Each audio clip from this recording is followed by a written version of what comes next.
ఈ రోజు నా స్టైల్లో పాలకూర ఉల్లికారం అయితే చేసి చూపిస్తాను. టేస్ట్ చాలా బాగుంటుంది, ఖచ్చితంగా ట్రై చేయమని చెప్తాను. అంత టేస్టీగా ఉంటుంది.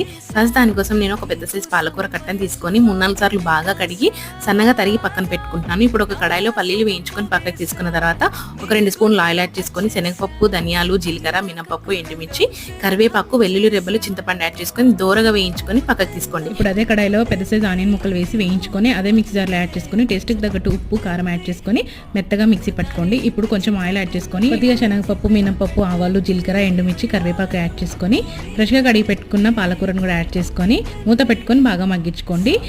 ఎక్స్ట్రా వాటర్ యాడ్ చేయాల్సిన అవసరం లేదు, ఎందుకంటే దీంట్లోనే కావాల్సినంత వాటర్ కూడా ఉంటుంది.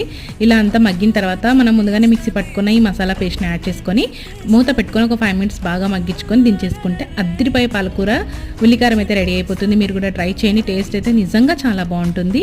వీడియో కనుక నచ్చితే ప్లీజ్ ఒక like, share and subscribe to my channel.